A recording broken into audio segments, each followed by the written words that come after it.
அனைவருக்குமே வணக்கம். சற்று முன் கிடைத்திருக்கக்கூடிய ஒரு மிக மிக முக்கியமான ஒரு செய்தி ஒன்று வெளியாகியுள்ளது.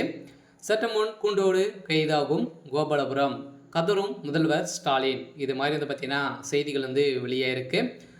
இப்போ சமீப காலத்தில் பார்த்தீங்கன்னா திமுகவுடைய தலைமையகத்துக்கு நிறைய நெருக்கடிகள் பார்த்தீங்கன்னா வந்திருக்கக்கூடிய நிலையில் தான் இப்போ பார்த்தீங்கன்னா அனைவருக்குமே தெரியும்.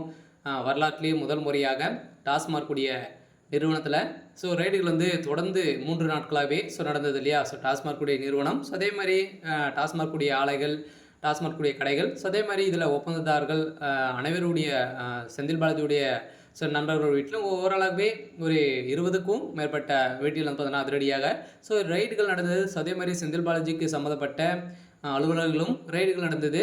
இந்த ரைட்டின் அடிப்படையில் இதில் பின்னிருந்து இயங்கக்கூடிய முக்கிய புள்ளிகளாக இதில் இருக்காங்க. இந்த குறைந்தபட்சமே இந்த 1000 கோடி மெகா ஊழல் நடந்திருக்கு அப்படின்ற மாதிரி அமலாக்கத்துறை கட்டாயமாக இது நடந்திருக்கு அப்படின்ற மாதிரி அவங்க ஆதாரங்களும் வெளியிட்டிருக்காங்க. இருந்தாலுமே இந்த 1000 கோடி எங்கே இருக்குது அப்படின்றது தான் இப்போ தேடி வந்திருக்கக்கூடிய நிலையில் தான் இப்போ அதிரடியாக சபரீசன் அவர்கள் சிக்கியிருக்காரு. ஏன் அப்படின்னு பார்த்தீங்கன்னா திமுகவுடைய ஒரு பின்னிருந்து இயங்கக்கூடிய ஒருவர் அப்படின்னு பார்த்தீங்கன்னா சபரீசன் அவரை பொறுத்தளவுக்கு இப்போ தான் பார்த்தீங்கன்னா அதிரடியாக வசமாக சிக்கியிருக்காரு. திமுகவுடைய கூடாரம் ஒட்டுமொத்தமாக கதை முடியக்கூடிய சிலருக்கு தான் இப்போ நடந்திருக்கு. கூடிய விரைவில் முதல்வர் ஸ்டாலின் அவர்களுக்கு ஒரு மிகப்பெரிய இடியாக தான் இறங்கியிருக்கு. இதை பற்றி இந்த வீடியோவில் நம்ம முழுமையாக பார்க்கலாம்.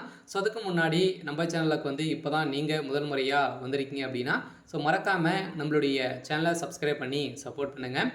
வாங்க வீடியோக்குள்ளே போகலாம்.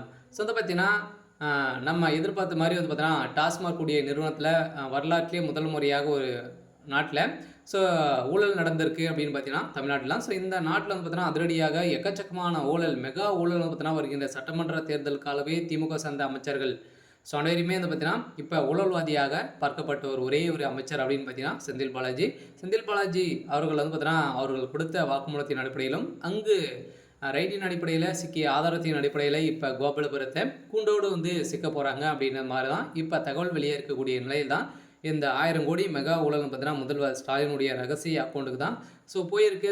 இவருடைய அக்கௌண்ட்டில் பார்த்தீங்கன்னா வசமாக அமலாக்கத்துறை ரெடிகள் நடத்தியதில் இப்போ செகண்ட் மண்டலம் பார்த்தீங்கன்னா முதல்வர் ஸ்டாலின் அவர்கள் வசமாக சிக்கியிருக்காரு. இப்போ கோபாலபுரத்திய கதை ஒட்டுமொத்தமாக முடிய போகுது. இந்த நிலையில் தான் முதல்வர் ஸ்டாலின் அவர்கள் காலையிலே பார்த்தீங்கன்னா ஒரு அதிர்ச்சி அளிக்கக்கூடிய சம்பவம் தான் நடந்திருக்கு. இருந்தாலுமே இப்போ எந்த ஒரு நடவடிக்கையும் எடுக்கக்கூடாது அப்படிங்கிற மாதிரி அமலாக்கத்துறைக்கு இப்போ ஒரு மனு எழுதியிருக்காங்க. நடப்பில் தீர்ப்பும் வழங்கிட்டாங்க.